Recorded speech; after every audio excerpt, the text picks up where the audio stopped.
I'm the dude. So that's what you call me. Are you a virgin?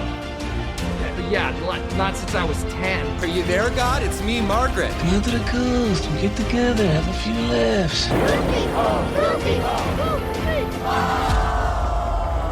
Gentlemen, you can't fight in here. This is the war room.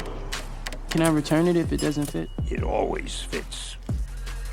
Eventually. Welcome back, Movie Minglers. I'm Caveman. And I'm Maggie. And we are on episode 11, which Maggie and I just finished watching Pulp Fiction. This was from 1994, very 90s.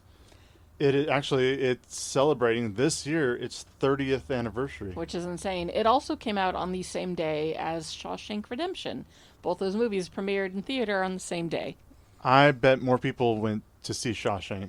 Probably, although a ton of people did go to see Pulp Fiction. It was a very high-grossing movie of that year. I'm sure with the help of Reservoir Dogs, really got people interested, just if they were like, oh, this is from that Tarantino guy who did Reservoir Dogs, and because this is only his second film, which I have to say for films 1 and 2, like it or not, I still feel like these are very strong movies from the 90s. Critically, the way fans received it. I haven't seen Pulp Fiction in its entirety in easily 20 years. And, I remember watching parts of it as a kid when my dad, watched it. He didn't necessarily send me away, although he should have, because, Christ, this movie is not for children. I just remember the parts that I saw of it as, a kid/teenager. I was always like, I don't fucking get it, and I don't like it. So this is not a movie that I've necessarily cared about beyond its, its place in movie history. Rewatching it for the first time as an adult was quite interesting for me. But yeah, it's a good film. It's, not my favorite. It's not even my favorite Tarantino film, but... Yeah, it's not my favorite Tarantino film either. And we'll get to what our favorite Tarantino films are, because we have... Oh, I think... This is one of 4 Tarantino films on our list. My favorite... This one, Once Upon a Time in Hollywood, Kill Bill, and what's the 4th? Once Upon a Time in Hollywood, Kill Bill. Oh, Django. This and Django Unchained. God, I haven't seen Django Unchained in so long, but I remember loving it. So yeah, I don't even know if I could probably say what my favorite Tarantino film is right now. Yeah, what's your favorite Tarantino film? Honestly, it's probably Kill Bill 1. That or, shockingly, Once Upon a Time in Hollywood, which I only just watched in its entirety, less than 6 months ago. I had a day off or a really late morning or something, so I just, watched it laying in bed one random Sunday morning, and it was fun. I thoroughly enjoyed it. I thought it was a great film. But yeah, probably Kill Bill Volume 1 off the top of my head. Or 4 Rooms, but that doesn't technically count. It doesn't technically count for a Tarantino-directed film. No, because he only did a part of it. He did direct a quarter of that film, meaning he was one of 4 directors to do the 4 stories. If you haven't seen... Four Rooms, it's a genius movie. 4 Rooms, Tim 4 Roth stories, is 4 so directors. Good. Yeah, his story is not my favorite story, even in that movie. No, it's probably the the stripper under the bed is probably my favorite. That one's pretty great. 4 Rooms takes place on the night of New Year's Eve in a hotel, and it centers around the bellhop Tim Roth, who has to go to 4 different rooms in the hotel, and each one of those little... short movies is filmed and written by somebody, by different people. And it's delightful. It's a very funny. And Tim Roth is genius. Tarantino does the last one, yeah. which I believe is called The Man from Hollywood. Oh, off the top of my head, I couldn't tell you. That's the first thing that came to my head, and I could be completely wrong. But it's a fun one. I would happily rewatch. I would have rather rewatched that than Pulp Fiction. It also, that last one also has Bruce Willis in it. Mm-hmm. Like we said, Tim Roth is the bellhop. But my favorite Tarantino film actually is also Kill Bill, and I think I'm doing it the way Tarantino does it. He says he's only going to direct 10 films, and that's it. And he's very serious about his 10th film is even being called the 10th and final film from Quentin Tarantino. But I guess I'll believe it when I see it that he never directs a film again. Well, we'll see. Time will tell. But he counts Kill Bill Volume 1 and 2 as one film. That's fair. It's The Whole Bloody Affair is Yeah. what it's officially called when they're together. So I count The Whole Bloody Affair as one movie and my top Tarantino film. And I just like the first part of it because the second part is boring. It's not boring. It's- It's great. Well, Jackie Brown is Jackie my second Brown. favorite. Fuck, I forgot about Jackie Brown. Jackie Brown is fantastic. Jackie Brown is so good. And every time you watch it, you're like, oh yeah, I forgot that person in it. Oh, I forgot that person's in it. Got a young Michael Keaton. That's Jackie great. Brown. And then Django Unchained is my third. Yeah, that's fair. Pulp Fiction's 4. Okay. And then Inglourious Bastards. Fun one, sure. Once Upon a Time in Hollywood. Yep. 4 rooms I counted. At least Yeah. this is according to I have this list on my my letterbox to count. Mm-hmm. And Reservoir Dogs at 8. The Hateful Eight at 9. I know. I probably should have put Hateful Eight at 8 just to... 2 on the nose. All right. Well, I'm just trying to be honest of which ones I like more than the others. And to me, none of these are bad movies either. I could just watch Tarantino movies all the time. I have Not to be bad. in the mood. Sure, there are some. I'm not saying I'm gonna be in the mood to watch them all, or even very often. But I've never had a Tarantino movie where I was just like, oh, that one sucked. And they're always good in their own way, and some are better than others for sure. Some are incredibly long, especially Hateful Eight's director's cut is almost 4 hours long, I believe. Oof. And then in Last Price, just not really my cup of tea as far as Tarantino storytelling goes.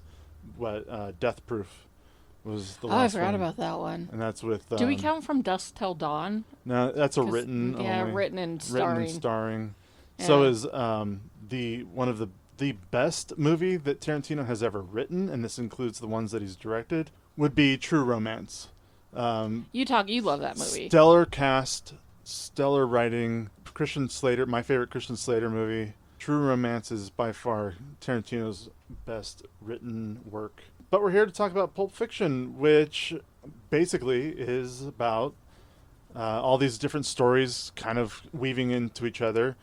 There you got 2 mob hitmen, a boxer, a gangster and his wife, a pair of diner bandits, and then they just all kind of intertwine a little bit, some more than others.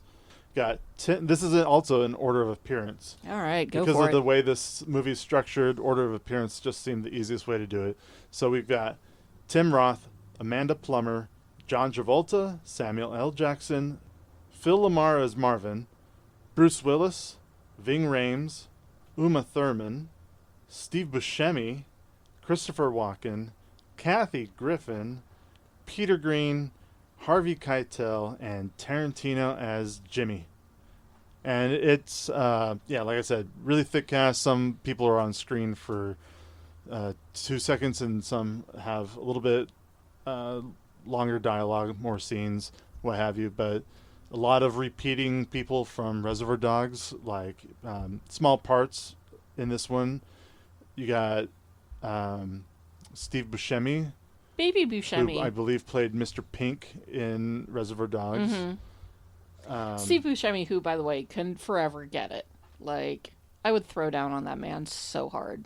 Harvey Keitel, who had one of the leading roles in Reservoir Dogs and now just has a bit part at the end. Oh, but he's so good in this movie. The wolf is such a cool character. Yeah, he's so fun. Yeah, Harvey Keitel's great. And there's some other people, but the fun thing that I always really enjoyed with this movie is it's one of my first experiences dealing with a movie that was not edited in chronological order. Yeah, the movie kind of is all over the place. It's all over the place, but it's also does it in a really organized, neat way, because the movie is essentially a palindrome.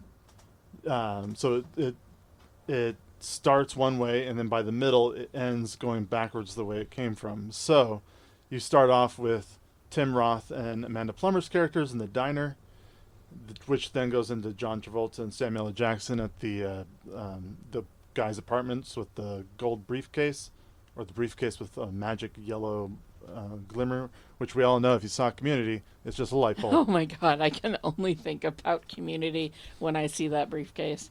So we got their bit, and then you get later on you're introduced to Bruce Willis with Ving Rhames talking to him. also going from this, it leads into Vincent taking Marcellus Wallace's wife, Mrs. Marcellus, Uma Thurman's character out. So you get to see those two together. And by the time you get to Butch and his story, you see Uma Thurman and Vincent one more time before they are just off camera or get killed off. And then it starts going backwards from there, going back to Vincent and Jules finishing up their job with the briefcase and the accidental death in their back seat, and then back to the diner with Tim Roth and Amanda Plummer. So it's a bit of a palindrome in the editing. I guess I never really, like, obviously watching it, I knew that it was not in order, but I didn't realize that it was the Taco Cat of movies. So the movie just starts with a conversation between Tim Roth and Amanda Plummer. They're just in a diner having breakfast or whatever. Yeah. It does go to show that American women are so enamored with a British accent that they will ignore all the red flags. Like, sure, this guy... You think Amanda Plummer got into that relationship being a good girl, and yes. Tim Roth turned her into absolutely, because he came in with that suave British accent and, hey, love, how you doing, and all that. And the next thing you know, they're fucking robbing banks and, restaurants together. Absolutely, she didn't, set out... Like, oh my god, you like robbing banks too? So do I. No, all she heard was that British accent, and she was a goner. And, girls, we all know we'd be the same way. We ignore all the red flags if it comes at us from a cute guy with a British accent. Tim Roth, because of this movie, and I think also because of mainly because of this and Reservoir Dogs, I love Tim Roth. Every time he's in a movie I think he was in a TV show for a bit. Tim Roth is a treasure. I'm always happy to see him in anything. I was so happy that he came back for She-Hulk. Oh my god, nice he was to see his character so again. much fun in She-Hulk. I loved She-Hulk, guys. I loved it so much. We talked about Four Rooms, and he was also in a movie with Liam Neeson's called Rob Roy. Liam Neeson's. I also have a pretty good fond memory of him in, it's not a great movie, but Tim Burton's Planet of the Apes. He played one of the bad apes. Bad ape. Yeah, Tim Roth is just one of those, delightful sort of character actors that is good in everything that you've ever seen him in. My how favorite, do you not love him? My favorite role that he took as a villain was Justin Chambers, the Musketeer. He was D'Artagnan's nemesis in that version of the Musketeers. I don't know if you ever watched Justin Chambers' Musketeer. It was because D'Artagnan was always a really cool. Who were the Musketeers in that one? Ooh, it was not the best one, which is Kiefer Sutherland, Oliver Platt, and Charlie Sheen. Yeah, that's the best Musketeers. I mean, they've made so many, and then they snuck in, the Musketeers into the Man with the Iron Mask. Which so all kidding good. aside about the other one, The Man in the Iron Mask is so good. I haven't seen that movie in too long. Do you want to rewatch that soon? I would love to rewatch The Man in the Iron Mask. So, the only, they're really the only, it's not your typical Three Musketeers. Like I said, the movie's called The Musketeer.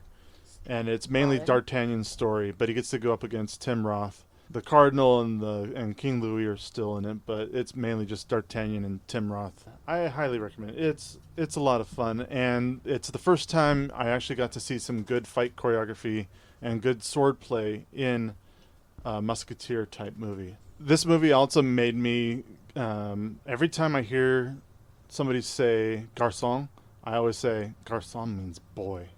I can't. This movie, like you've said before when we were watching it, this movie is such a parody of itself. It's now. Such a parody of itself. Everybody has done a joke that revolves around some aspect of this movie, and it's because it's 30 years old. It's had a lot of time. It's 30 years old. It's popular. It's I mean, the it's, fact that it's it's fun still to pick in the on. top, like what, the top 15, Easy to pick on. like top 10, top 15 Letterboxd movies, and it's 30 years old. Like, yeah, it's going to be hard because, like, looking at the list, we have a lot of movies that we've seen that are older. You know, a lot of like 90s movies, Seven and What's in the Box. Fucking Forrest Gump is just nothing but a parody of itself these days. So it's sort of hard to watch these movies even with a fresh eye, because you're like, oh my god, I've seen this before, and it has gotten annoying. And, you know, inevitably it's going to come to a point where, like, the MCU movies become parodies of themselves. And, like, you know, Dune is absolutely going to be something that is parodied from now until the end I mean, of it time. already was with David Leitch's version. Yeah. David Lynch. Family Guy always made fun of David Leitch's Dune. David Lynch. Yeah, but now, And like, now the new Dune there's new fodder to throw at it. Yeah. So it's sort of hard to watch these movies because they are so parodied, and almost to a point where it's a little cheesy, but it's hard for me to push past that sometimes. And I had a hard time with that with Pulp Fiction. Since I hadn't seen this movie as an adult, I found myself, like, I didn't want to watch it. I was like, oh, okay, Pulp Fiction, let's just get it over with. But I found myself really enjoying it because I was, you know, like, I saw it as a kid, which is not a movie. This is not a movie you show your children, guys. I saw it as a kid, so a lot of it went over my head. So now seeing it as an adult and having a better understanding, like, I thoroughly enjoyed this movie, and I get how great it is. I'm not going back to this one a lot. I'm not going to be, like, you know, oh, what am I going to do for the next 2.5 hours? I'm going to put on Pulp Fiction. This was a long one. Like, and 2.5 hours in 94, what are we doing? I know Tarantino is known for a long run time. Just like when Christopher Nolan comes out with a new film, like, okay, how that's long? not the only way they're like, by the way. I've got theories I'll get to in a minute. I think I forgot exactly how long Pulp Fiction is. Yeah, I was sort of shocked that it was 2.5 hours. And maybe it's because I get sucked into the story every time, and time just kind of goes by, and I don't notice it because I'm just always intrigued. This last time, though, it did feel like it felt a little longer. By the time we got to, Butch's story, from the moment he gets the watch. We see Christopher Walken Walken by in the the time watch. from Christopher Walken's story to the next story Mm-hmm. is, quite a... it's a long one. A lot happens. The amount of feet mentions just in this one scene. Oh, I counted. Yeah. I counted throughout the entire movie. The entire movie, how many times are feet mentioned? So both the word feet or foot and image of a bare female foot on screen is 35 times. There's 35 mentions or images of bare feet in this movie. And, like, I get that Tarantino has a foot thing, but man, does it get uncomfortable after a while. I don't... And if you had asked me if the foot or feet are mentioned in Pulp Fiction... Like, yeah. I know it was a thing in Kill Bill. I know it was a thing in... definitely thing in Once Upon a Time. In Hollywood. Feet. Yeah, I know feet are a big thing for Tarantino. I just didn't realize how much it was in even his older stuff. I mean, to be fair, I think I counted, like, the word foot or feet is used almost 20 times just in the conversation that Jules and Vincent have about... the foot massage. I mean, they are talking about a foot massage. Yeah, and but, like, that's they part of don't the conversation. stop they say foot massage about every other word. It's ridiculous. And, like, I get it. Tarantino has a foot thing, which is great, but, like, I don't need to see it. Has Bruce Willis ever been better than he is in a Tarantino film? And for that matter, has Travolta? Like, is this the pinnacle of acting for both of those men? I think an argument could be said about Die Hard. I think Die Hard was definitely Bruce Willis's best movie ever. Best acting? But yeah, all of it. Okay. I think he does a great job in Die Hard. But are we talking all the Die Hards or just Die Hard? No, Die Hard 1 was definitely his best and the best. I like With a Vengeance just fine. Die Hard with a Vengeance is my favorite. And you get to see Sam Jackson. essentially Jules and Yeah. Butch together. I know a lot of these actors like to come back to Tarantino, especially Samuel L. Jackson. It is a little upsetting that somebody like John Travolta, I don't believe ever did a Tarantino movie No, again. he didn't, but he was like, this revitalized his career. I mean, his career wasn't going many places until Pulp Fiction came along. Because he had Grease. Yeah. And Saturday Night Fever. He had some things in the 80s, like Look Who's Talking, which also starred Bruce Willis, which is sort of funny. But I remember loving Look Who's Talking. I haven't seen that movie in so long. That was like a movie we watched as kids a lot. I kind of learned about sex education and how babies were made because of that movie. Because we watched it a lot as kids. wow. The role was supposed to go to somebody else, and they had to pass on it. So Travolta got this role, and it was a huge comeback for him. And the 90s, it opened up a ton of new films and pathways for him, and Became the Travolta-sance. yeah, the Travolta songs. But like, was he ever as good as he was in this movie? No, I don't think so. The only movie I like him better in than Pulp Fiction is Face Off. I think him and Nick Cage get to have so much fun playing playing one role and That then movie switching to is- the other. We tried to watch it. And they copy each year other's and a half ago. mannerisms. Yeah, the last time we tried to watch that movie, which was about a year and a half ago, like, we had to turn it off about a half an hour in because I couldn't handle Nicolas Cage in that fucking movie. He is so over the top. Absolutely ridiculous. Well, once he turns into who Yeah, but Travolta once is, then he calms down. yeah. But then now you've got Travolta acting like crazy Nick Cage. Yeah, they must have had so much fun doing that movie. Which is why I think he got to. I think Travolta's range he really got to do something with his acting in that one compared to Pulp Fiction.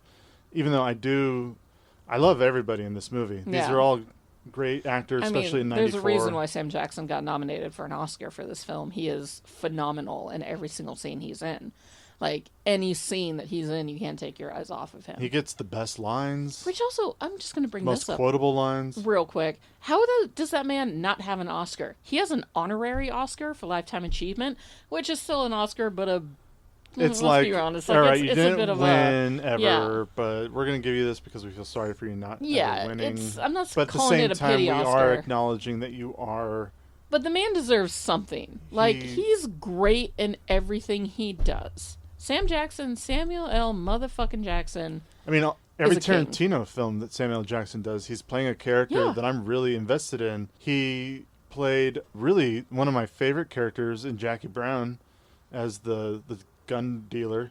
Django Unchained. I He's think he so did good. really And good. How did in he that get one. a nomination for that role? I don't know. He just Like- continually does amazing Yeah. things, and yeah, he plays schlocky characters too. That snakes on a motherfucking plane. Oh my God, Snakes on. He's or Deep Blue. Deep Blue Sea, man. I'm not gonna spoil that one for. Anyways, he's Sam great. Jackson is just the best. love Sam Like, Jackson. we fucking love the man, and he's so good in this. When they, all the quotable stuff that Sam Jackson does, especially in this scene with the guys in the apartment, the Bible verse that he loves. Say what again? Yeah, say what again, motherfucker, is always the classic. The Bible verse that he always has to tell people before he shoots them is great.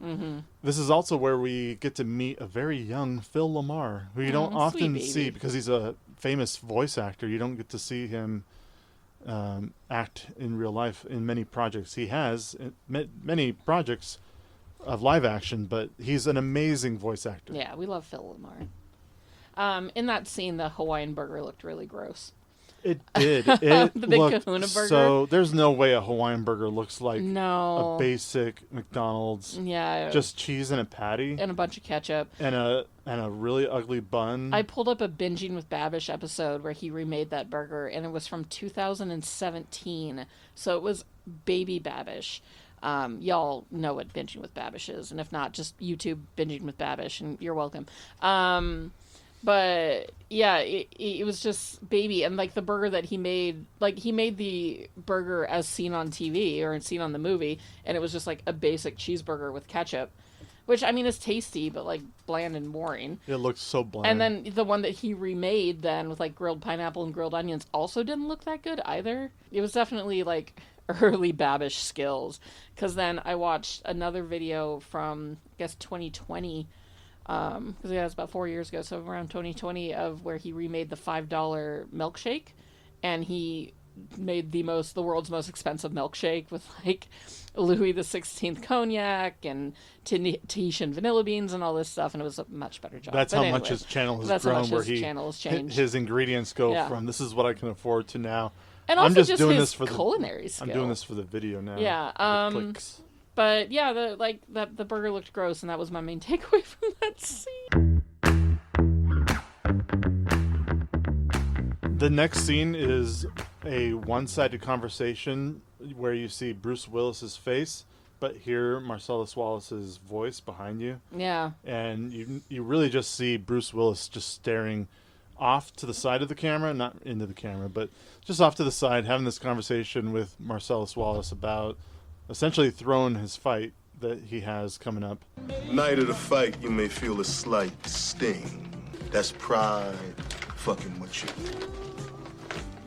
Fuck pride. And then we get to see Jules and Vincent walk in different clothes that they were not previously wearing. Very dorky like, clothing. what happened there? Yeah, it looks like dorks. That's probably my favorite of the 3 or 4 like little vignettes in this movie. I think the one with the Bonnie situation. The Bonnie situation is great. The best. That's a solidly fun one. Although I Christopher enjoyed Walken's dialogue. half of Bruce Willis's thing.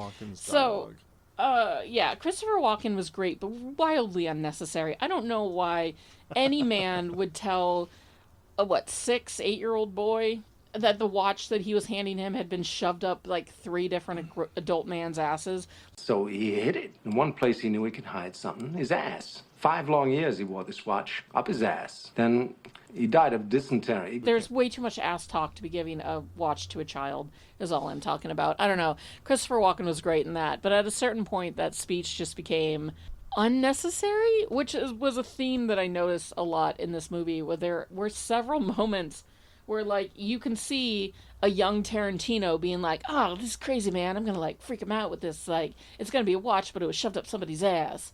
And, like, they're going to have a fight. Like, Bruce Willis and Ving Rhames are going to have a fight that, like, takes them across town, and then it's going to end in, trigger warning, a sexual assault. There was so much that's unnecessary, like, unnecessary plot turns in this story that could only come from the mind of a young man that's just trying to, like, freak the world out, man. Like they're not even gonna know what hit them. Versus, like, at least nowadays, I feel like he's a little more edited and not as, like, shock jockey. Does that make sense?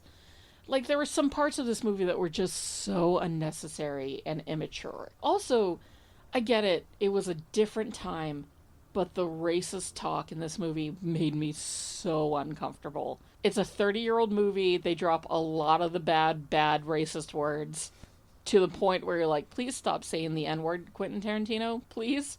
He likes to do that. I know, he loves that word, but I don't need to hear him say it anymore. He likes giving himself characters where it's like, well... It's okay for my character to say this. Yeah, it's okay for my character to say this. Like, so it's okay for me to say it now. It's just so uncomfortable for me. You know, we are working so hard to grow past that, especially in our art. You know, that to hear the liberal use, and it wasn't just racist words against African Americans, it's racist words against Hispanics, it's racist words against Asians. Like the man used the entire racist dictionary throughout this whole film, and it was uncomfortable. We don't want those words to be acceptable in our art and our culture anymore. Hearing it just makes you go, but like... it still is ugh. today, and not just in Tarantino films. No, I know. It's just, it's a little bit too much. Early Tarantino especially, was a lot of the too much of the shocking, too much of the in-your-face rawness. It was just too much. And I feel like I think that's how he's made a pulled name back for himself. a lot on He has that. pulled, well, I and mean... that's why I kind of prefer his older stuff. Depends. Like, Well, I mean, Django's pretty much but like... that is what that movie is. Hateful though. Eight is a lot of it. Never saw it, and I don't plan on it. Well, then that is his most...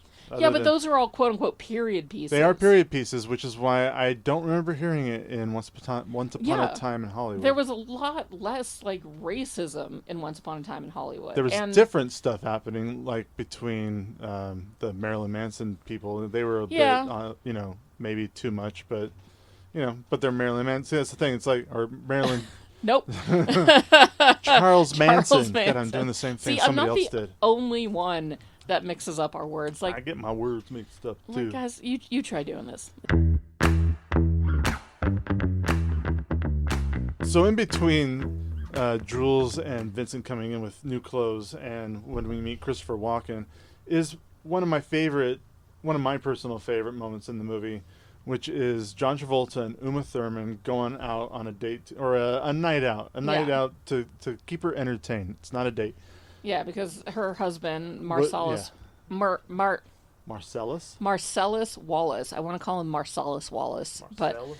But, Mr. Wallace goes off for the evening, and he wants somebody to keep his wife company and keep her happy.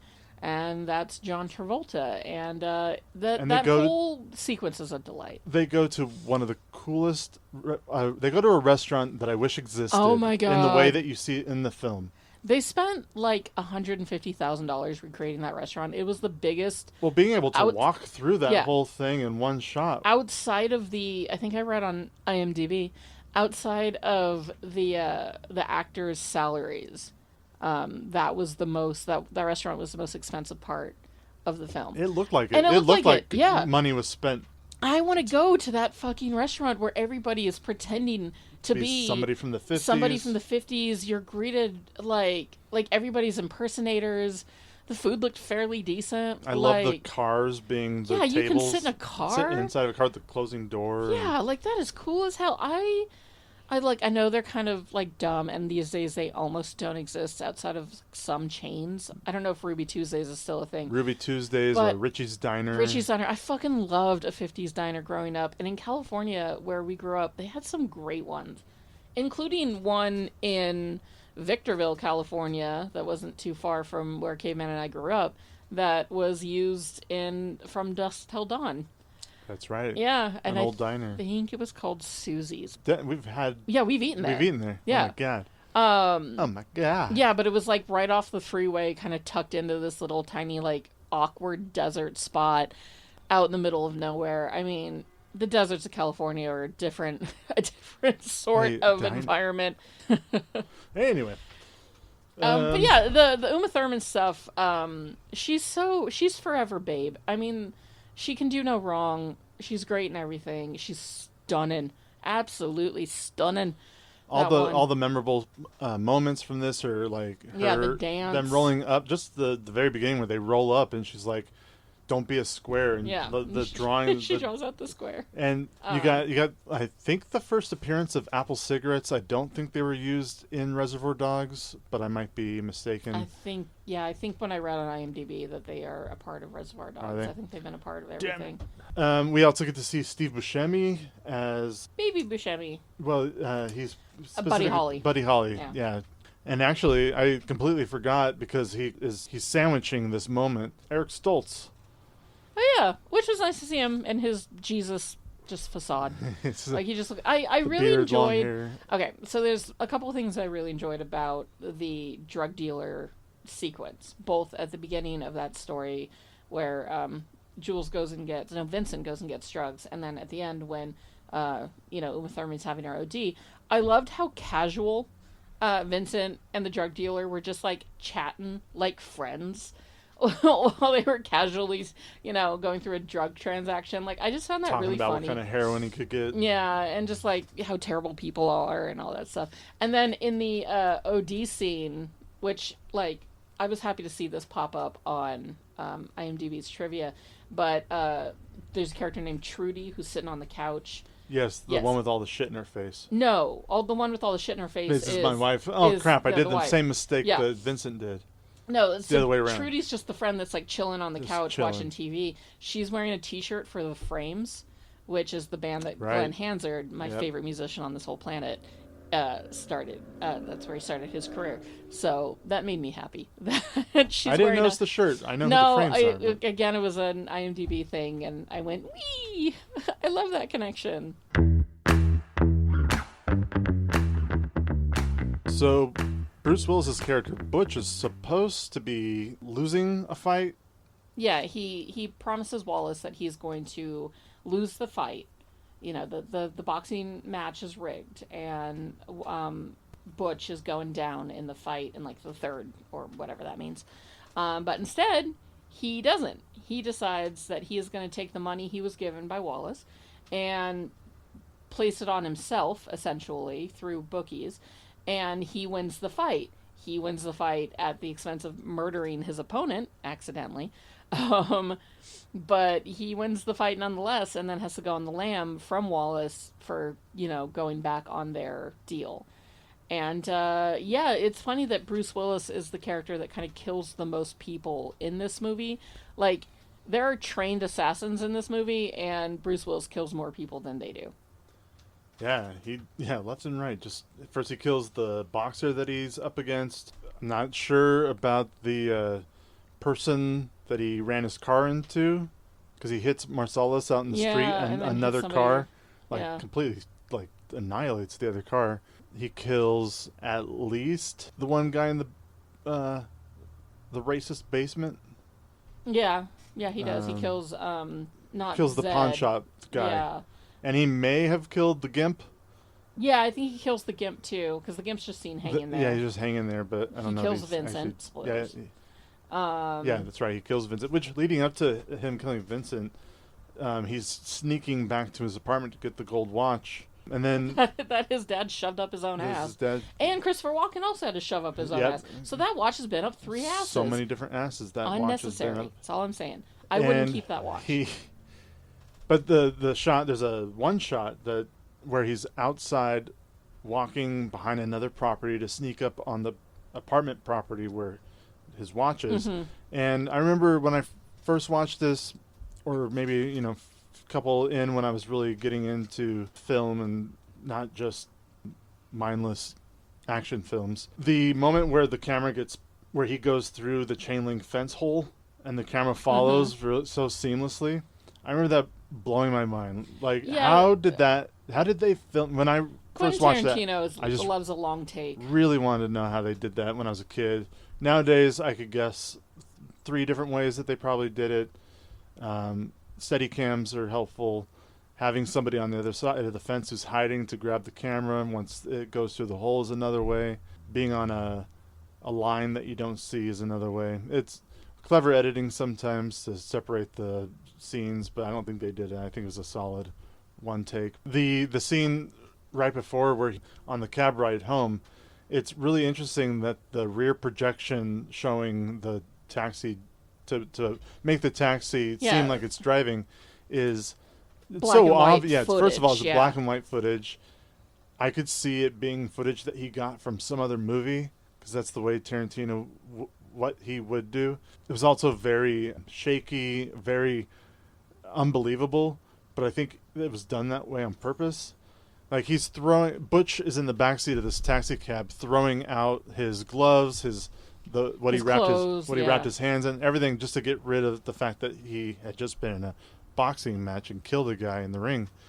And every time he throws something out the window, it just drops to the ground outside of their as opposed their to being fake cab. Yeah, instead of the wind taking it and blowing it behind them, and then he lights up a cigarette, and the smoke in the cab, even the window's still rolled down, but the smoke in the cab is so like just stagnant air, just kind of floating in the cab. It's funny. It's probably one of the funnier scenes, because it seems like Tarantino did it on purpose, or they just didn't have the money to make it look more realistic. But the fact that he threw in a black and white rear projection of the cab moving just made me laugh as well. He gets to the hotel that him and his girlfriend are staying at. His girlfriend Fabienne. Yeah, who I think is French, maybe. She did He speaks French a couple spoke times French to her. Yeah. I really liked their relationship. I thought that it was very sweet. I think that it kind of, there's some moments that kind of point towards Fabienne being pregnant, because she talks about growing a large pot belly. She talks about, she wants to tell Butch something, but he falls asleep before she can. She talks about wanting to eat a giant breakfast. So, like, there are moments where their relationship is really, really sweet, and then you see his anger. He does get angry at her because she forgets the golden watch. He but does. Then but then very he quickly, very quickly, he like, oh shit, I need to reel all that back in. He brings it back apologize, and then he rants about it in the car when he's alone. Well, you're by yourself, and now you can rant about her. Yeah. But with her in the moment, he was like, "It wasn't your fault. I didn't express how much it meant to me." Yeah. And but he still was terrifying to her, which makes me think that maybe it is a slightly, maybe verbally abusive relationship. I don't know. It could develop if he has that kind of anger around her. I mean, he's a boxer, which is already a very violent sport. Dad, so. Who didn't grow up with a dad, who just killed a man and said he felt nothing about it. Yeah, but I still found that they were very sweet together. I think that we don't see we see some like relationships and couples in this movie, but I found that theirs was the sweetest. Outside of Jules and Vincent, who I want to track down some fan fiction between those two. Great chemistry between them. Because somewhere out there's some, Vincent Jules / and there fanfic. Is absolutely zero. You don't see Marcellus Wallace and Mrs. Wallace talk to each other. No, they never acknowledge speak to each other, hug each other, touch it. Like there's not a scene with them holding hands. No. Or anything. They are just but Bush the furthest away from Fabienne being in a relationship. It's genuinely sweet and lovely, and I kind of hope for the best for them, because I think that they get the happiest ending of all of them. Of all the characters, those two just ride off into the sunset on a chopper. And hopefully they go have a better life in Bora Bora or wherever it is that they were planning on going. Jules wants to retire, so maybe he'll get his retirement, especially after Vincent dies. The fact that Vincent spent 3 years in Amsterdam, comes back, gets to hang out with Jules for a minute, and then the second Jules is like, I'm out, Vincent dies. It's a real bummer. Like, right. It's sad for Vincent. Once Butch gets his gold watch and drives away, he thinks, I did it. I got my watch. They're not chasing me. I even got one of them. Yeah. It's off scot-free. And then he sees... He quite literally runs into Wallace. Quite literally runs into Marcellus Wallace. And... I love Ving Rhames. I haven't seen pretty much, I think this movie and the Mission Impossibles are unfortunately my only big Ving Rhames movie memories.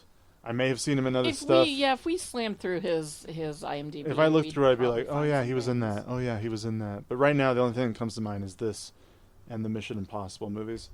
The big surprise that every time I watch this movie, I forget she's in it. But after the car crash, who's to Butch's rescue but Kathy Griffin? God, that was weird. Because there's, so like seeing a young Buscemi in this movie makes sense because he was in Reservoir Dogs. Makes sense. And like you don't really ever see his face too well, but you hear that voice and you're like, oh, that's baby Buscemi. And then like you see some other people like Julia Sweeney from Saturday Night Live. And like the second she opened her mouth, I was like, oh yeah, that's definitely her. But when I saw Kathy Griffin, I had to be like, wait, is that Kathy Griffin? And then it kind of flooded back to me like, oh, yeah, she, like, I think her and Tarantino dated for, like, a hot second. Interesting, because in this movie, she's credited as playing a character named Kathy Griffin. Which, she had a bit part in 2 lines. An extra with lines wouldn't usually be able to just get a character named after you. It was definitely like, I know the director kind of situation. Always takes me out of the movie a little bit. Like, she's just a little bit too... Kathy Griffin in the moment when, after this big car crash, this leads them to fight Marcellus and Butch. First they have a shootout, then they find themselves fighting inside of a pawn shop, not knowing that it's a very racist pawn shop. I mean, it's a pawn shop, first of all. With trigger warning from this point on, there is going to be talk of essentially sexual assault. So if you're uncomfortable with that, feel free to skip forward a few minutes. What point was any of that in that movie except for finding common ground for Butch and Wallace? Well, like you said, stand off? Yes, Tarantino is a shock director. Yeah. I think it was supposed to like, what's the worst thing you could do to a millionaire gangster? Yeah. He's obviously connected. He knows people. They don't know who he is. No. But what's something that's going to really What's something get that's this going to quote unquote guy? humble this guy? Right. And he was, I mean, sure. There are ways you could have written it to be like maybe they were just beating him just to really get this guy to hate these two other These two fucking yokels. But they yeah. didn't have to go, like, I get it. The 90s was different. I mean, it was. But it was just watching that with the It wasn't view of so now. shocking, though, that they, like, it's not like Tarantino showed anything either. No. You only hear stuff coming from You do see behind the door. You do see moments of A little bit. thrusting. A little bit. Very little. And Robin, stop biting my considering there are... I mean, the scene in the two Girl with the Dragon Tattoo movies is so much worse. Which I've never seen. They're more modern, and they were so much worse than anything that happened in Pulp Fiction. When two bad guys have the upper hand, and then very quickly, karma takes over. Yeah, it was nice seeing those guys, all three of them, get their comeuppance. Because he saves Marcellus Wallace's life. As long as you get out of L.A. and never come back, everything, We're cool. We're good. Yeah. We're good now. We're even for saving my life. So he rides away on the chopper and picks up Fabienne on the old chops and Yeah, ride away into the sunset. Like you have a said, nice life. one of the better relationships and one of the better endings. This takes us all back to them in the guy's apartment, shooting them up for saying what too many times, and they were there to kill those they were there guys. to kill Yeah. those guys anyway, and then get Phil Lamar's character out. That's another thing about this movie that I guess I found, a sort of annoyingly, glaringly, obviously plot hole-ish, which is the fact that, like, there are shootings in apartment buildings. There is a loud car crash on the front lawn of a suburban neighborhood, and, like, no cops are called. No nosy neighbors. No nosy neighbors. Are like, what's going on? There's no, like, It's running LA. and screaming. It's LA. We're all used to it. Yeah, it's like, oh, it's LA. Of course we're going to hear a MAC-10 be shot off into an apartment and just go on with They had life. a silencer on. It still made a lot of noise. Like, I'm just saying, like... No, I know. There were moments where I was like, a where lot the of fuck noise. are the cops in this? Like, how did they get away from this? That's Reservoir Dogs. Eh. There's unknowingly another shooter behind one of the doors, and he shoots at them. They shoot back, and Vincent or Jules thinks it's a miracle that he's still alive, and whereas Vincent's just like, yeah, whatever. We were Let's lucky. get out of here, man. Yeah, just get out of here before the police show up. Before these imaginary police that nobody's calling show up. They accidentally shoot poor Phil Lamar in the head. And even every time you see so it, funny. every time you see it, John Travolta turns around and he's got the gun just pointed right at him. Like, why would you still be holding the Why gun? would you still have it out? He's got a holster. That Yeah. we saw him later. They've got those undercover kind of holsters that detectives use, and Yeah, like, why is he still holding it? Like, because it always kind of felt to me that... he's a professional. Well, that and that Phil Lamar's character was kind of like an inside man. He wasn't a hostage. Yeah. He wasn't. But just the fact that when it leads to them in Jimmy's house, having an argument, like a verbal argument in the bathroom about everything that's just happened, and they're covered in blood and guts. There's brains stuck in Jules's hair. Like, I just found that so funny. When Jules is in the bathroom and he's very careful to wash his hands very well, and you even see him with the white towel at first, and he puts it back on the rack so nicely, and it's still white. Yeah, and you look to the right, and Travolta's just got this pink towel that he's washing his hands There's with. not a care in the He's world. like, what the motherfucker are you doing? I mean, I do like everything in this scene. Yeah, it's yes, probably the Tarantino's most a little over fun. the top with all the N-words. all the N-words, Yeah. especially since he is married to a black woman. Especially like, why? Yeah, like, calm down, man. Why do we Just- need to be talking like this Yeah. in front of all these people? But okay, they're all bad guys. They're villains. They're gangsters. We're gonna talk this way. I can see Tarantino acting like that. Like, this is Yeah. just the way gangsters This is talk. just the way it is, man. Like, this is just how it's Yeah, done. just playing man. the character. Like, don't worry like, about it, yeah, man. don't Like, worry it's about fine. it. It's fine. And then we But- get to meet Harvey Keitel. Harvey Keitel, the coolest character in the movie by far. the coolest, absolutely. He just seems as the cleaner, basically. And him telling everybody what jobs they have to do and exactly how much time they have to do it and how cool and collected he is. So, pretty please, with sugar on top. Clean the fucking car. There's a moment where all four of them are together and the wolf and the wolf and Jimmy are spraying Vincent and Jules down with the hose. And it's just, like, you could tell they had so much fun filming that. And you can almost see it on Tarantino's face. Like, the fact that he wrote this, and he's getting these actors that he loves to do this. Like, you could see how much fun he's having. And I just found joy in that. And him being the director, standing next to Harvey Keitel, directing him where to spray Jules and Vincent with the hose. Just So funny. I really thoroughly enjoyed that whole scene because, like, the fact that they do manage to clean that car and that poor Jules was on brain duty when it should have been Vincent. Like, why am I doing brain and skull duty? We're switching, you should be motherfucker. back. We're switching, motherfucker. It's just like, man, they're just so much fun.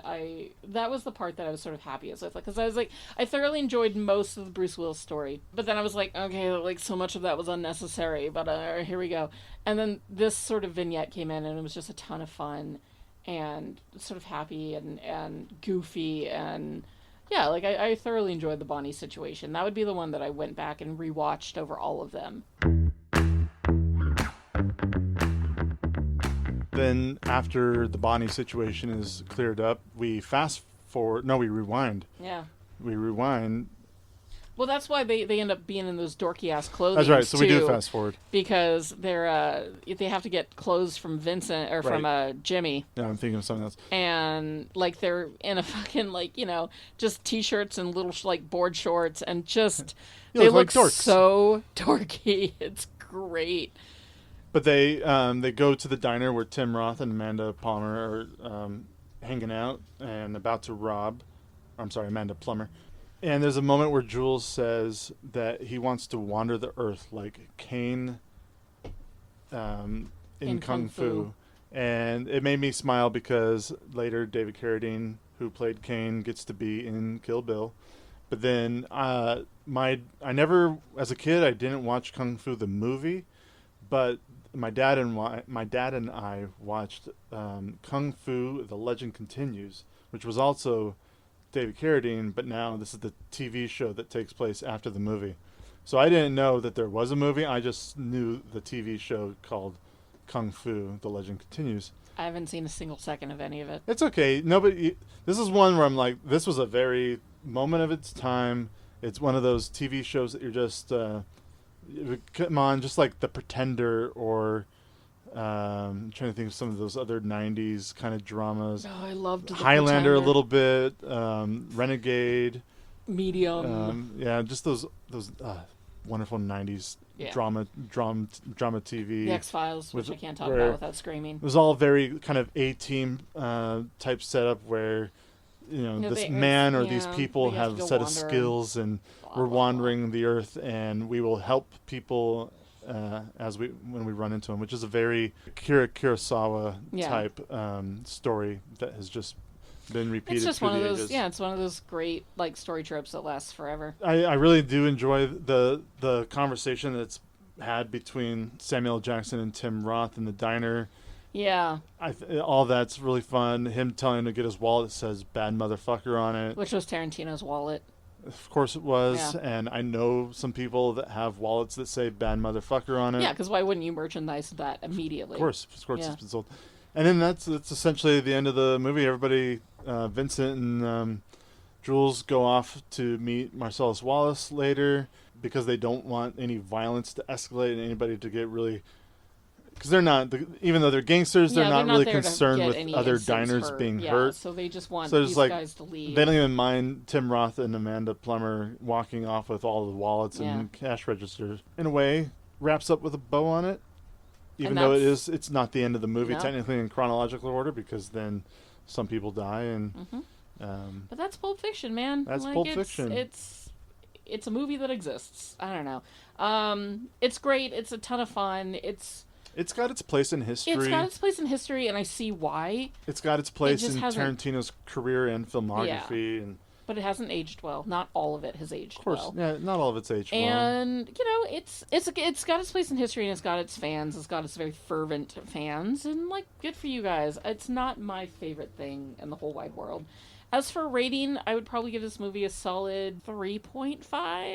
I would say personally, like, I get it for what it means for movie history and what it was and how it helped the careers of so many of the people that were in it, but it's still not my favorite cup of tea. This is a 3.5 for me as well. It has always been on my top 5 or 6 Tarantino movies. If I was a Tarantino fan from the very beginning, like if I was of the age where I could have been following him as an adult since Reservoir Dogs, I'd probably have Pulp Fiction high on my list. We were like just for nostalgia. Young teenagers when this movie came out. So. Yeah, I was mid-teen, mid-teens, maybe it came out in later 94? teens. I was 10 when this movie came out. Yeah, and I was 13 or 14 when this came out. So by the time I saw it, it was still like it was probably like 98, 99 by the time I saw it. But he's got so many other movies. Like his next movie is Jackie Brown. Yeah, after and this Jackie Brown is so much better. Such a phenomenally good film. I love Jackie Brown so much. It's a shame that that's not on this list. It's not on this list. It should be on this list instead of Pulp Fiction, but I get why Pulp Fiction is on the list. I think Pulp Fiction, yeah, for sure. Yeah. Pulp Fiction's just reached that plateau more than Jackie Brown did. Of greatness for the sake greatness of for what it was right. and what it became. Hey Maggie. Yes, Caveman. I have 2 questions for you. Yay! This will be an interesting one. Would the presence of Oscar Isaac have made this movie better, even though Oscar Isaac was pretty young when this movie came out? But I guess that really doesn't age. You could pick Oscar Isaac at any age, really, or any other performance that you want to compare. Like, so yes, this movie would have been much better if Oscar Isaac's incredible hair and beautiful nose was in this movie. Like I would have thoroughly enjoyed seeing a baby Oscar Isaac in this movie. It would have made me so happy. Question number 2: which character would you have given Oscar Isaac to play? Well, going with, and off the top of my head, I don't know what the age of Oscar Isaac was in 93, 94, and this movie was filmed, so 93. But I imagine he would have been like a late teenager, early 20s. And I think he would have been good as one of the guys in the apartment that had stolen money or drugs from Wallace and then got, killed by Samuel L. Jackson and John Travolta. So I think that he would have been really great as Dan, or Brad. Look at the big brains on Brad. Big brains Could on have been the big Brad. brains on Oscar, and I would have loved that thoroughly.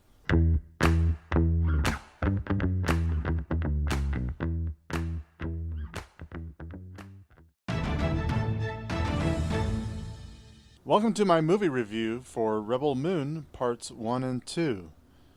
Before I give my review, real quick, Maggie's just ready to explode if she doesn't get this out of her. So Maggie, why don't you tell everybody what you thought about Rebel Moon Parts 1 and 2. Rebel Moon was hot garbage. That was one of the dumbest goddamn, stories I have ever sat down to watch.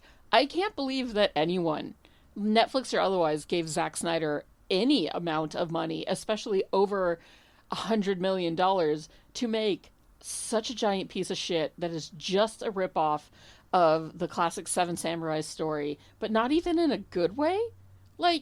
I barely remember Rebel Moon 1. Rebel Moon 2 is just a disaster of a film. There is so many shots of slow motion grain that it borders on ridiculous. Which, it's a Zack Snyder movie, of course there's going to be slow-mo, but legit shots of a lot of slow-mo wheat. And I just couldn't understand it. The only character that is worth even a little bit is Jimmy, the robot, as voiced by Anthony Hopkins. He's the only one who's somehow able to move above the awful dialogue and actually give the character any sort of depth. The main actress is just a cardboard cutout that they moved between scenes. The shirtless dude that's just shirtless for shirtless reasons is a mop that somebody is physically moving with a bouncy, the mop hair bouncing around. It's bad. It is bad. And then they try to set it up for a third? A trilogy? Like, no, honey, no. Nobody is going to give you any money to make it. The fact that they pushed Rebel Moon 1 so hard and then Rebel Moon 2 came out and Netflix went, yeah, we're not telling anybody. We're just releasing it. Netflix all but gave up on Zack Snyder and this fucking film, and it shows because it was awful, except for Jimmy, who is pure and good. The rest of it, all I can say is just thank God that Kathleen Kennedy went, thank you, but no thank you. We don't need your Star Wars story. I'm just sad that somebody went, you know what? Yes, we do. So, yeah, it's a flaming pile of shit, that one. As far as the way I feel about these two movies, oh boy, I mean, my thoughts are pretty much just the same as Maggie's. I didn't find any amount of enjoyment in this film, in either one of them. First of all, the whole movie is a retelling of Akira Kurosawa's Seven Samurai. Very popular film. Many filmmakers have remade this already. It's one of George Lucas's favorite films. He pulled a lot of it for Star Wars. When they did Mandalorian Season 1, Episode 4, directed by Bryce Dallas Howard, there's an episode called Sanctuary. And it's basically the same thing. The Mandalorian teams up with an ex-soldier to protect a farming village from raiders. Another movie that really takes more than just the story, but also practically the name, was The Magnificent Seven, which pretty much is the same story. And for people who might be, maybe you never got around to Magnificent Seven, for the newer generation, take a movie like A Bug's Life. When I first started watching Rebel Moon Part 1, I looked over at Maggie and I said, this is just A Bug's Life. Like, even more than just Seven Samurai. It felt like every beat felt like A Bug's Life. You've got the grasshoppers coming from the sky to rain upon this village of ants who are puny to, the grasshoppers coming from the sky, just the insignificant and weak ant. The ants have an offering which is lost, and so the grasshoppers demand they have a certain amount of time to deliver the food, and they don't care if the village can't survive themselves without their food. One steps up with a plan saying, hey, I'm going to go out into the world and find warriors to help protect our village. Zack Snyder was originally supposed to be he was originally going to write a Star Wars movie for Lucasfilm. Lucasfilm eventually said, no thank you, and I don't know if that's because they saw what he wrote and just decided against making something, because supposedly he took what he was supposed to do for Star Wars and did it here for his own film, Rebel Moon. There's a lot of nods to Star Wars itself. Not only do you have the woman with the blades that light up to become like a red lightsaber, but in Part 2 they go even further and have some foot soldiers with blue batons that glow. The acting is awful. Everybody sucks. The only standout character and actor was Anthony Hopkins as the robot Jimmy. Jimmy was barely in this movie, and he was the best part about it. Jimon Hansu as Titus in Part 2 had more to do and did a really good job compared to everybody else. Currently, Rebel Moon Part 1 has a Rotten Tomatoes score of 21%. About 100 people decided not to watch Part 2 because only 93 reviewers gave Part 2 15%.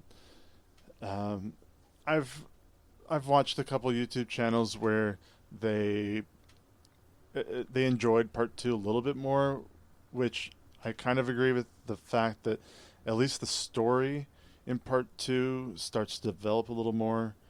There's better character development, but that's about it. I think the worst part about Part 2 is it's essentially just a retelling of everything we've already seen in Part 1. they really don't do much different between the two films. Even the villain comes back to life for part 2, and they have to do everything they did in part 1 again. There's some neat action scenes at the end of part 2, and there's one good action scene at the beginning of part 1. Everything in the middle is a lot of slow-mo. Worse than any of his DC films or Watchmen. I was more entertained by Sucker Punch by a long shot. There was just nothing original about anything happening on the screen. I've seen it all done over and over and over. Even the action for the in between, like there's a decent hand-to-hand combat scene at the beginning of part 1, and you're like, wow, if that's what I have to look forward to for the rest of the film, this is going to be really fun to watch. The acting might be terrible, but at least I'll be entertained. At least I'll be entertained by the action. I think the coolest thing that I saw in between action scene at the beginning and the big battle at the end was some sort of griffin or hippogriff that the guy who is allergic to shirts rides and tames, I guess, but then kills the owner. I don't know. That was kind of fun to watch. Ray Fisher, who played Cyborg in the Justice League movie, is back again with Zack Snyder after the ugly split up he had with DC. When he was announced that he was going to be in this movie, I was like, oh, cool. Zack Snyder said, hey, follow me. We'll do a movie together. And then he gets killed off in like 5 minutes. It's so ridiculous. It took so long to watch this movie. Or part 2 especially. It took me so long, so many tries to watch through it. I either got bored and turned it off to try again, or I fell asleep during it. Everything Maggie said at the beginning of this, I agree with. And it was just such a disappointment for, I've been enjoying Zack Snyder's movies with Dawn of the Dead and 300, Watchmen even. I found joy in watching. I don't mind Man of Steel. And then everything else is just kind of diminishing returns and quality is lacking. These two movies together cost $166 million. And I almost feel like Netflix should sue Zack Snyder for giving them a cheap joke, a cheap shot at making a Star Wars movie. And honestly, this is one of the smartest things that Lucasfilm has done in a long time, and that was pass on Zack Snyder's Star Wars film. And that is essentially how I feel about Rebel Moon Parts 1 and 2. And that's this week's episode on Pulp Fiction. We hope you enjoyed it as much as we enjoyed watching it and talking about it. Of course, you can follow us on Instagram at movieminglepod. You can also find us on Letterboxd, where you can find out how I, Maggie, rate all these films and where I put them in order. And also, I've been keeping track of all the movies I've seen in 2024, including we just watched Monkey Man. And it was fantastic. So you can see my ratings on all the movies that I'm watching this year as well. You can write us at movieminglepod@gmail.com if you have any suggestions or comments. And we just want to say thank you for listening. We really appreciate it. Please feel free to leave reviews on any of the podcast platforms that you listen on and give us some 5 stars so people can find us. Next week, we will be talking about The Fantastic Mr. Fox, which is a great film by Wes Anderson, and I cannot wait to deep dive into that one. So go out and have a wonderful day. Go mingle with your friends. Bye. Are you an effective team? We are an effective team. Let them fight. How did you just do that? I'm a really good lawyer. Here on Caladan, we've ruled by air power and sea power. On Arrakis, we need to cultivate desert power. Welcome, Mr. Beach. What's that bar? I'm a little confused. Well, we wouldn't want that, would we? I don't want to brag, but I will. I was in the Avengers. The Avengers? Yeah. That's great. Thank you. What is that? I'm gonna make him an offer he can't refuse. Toga, toga, toga, toga, toga.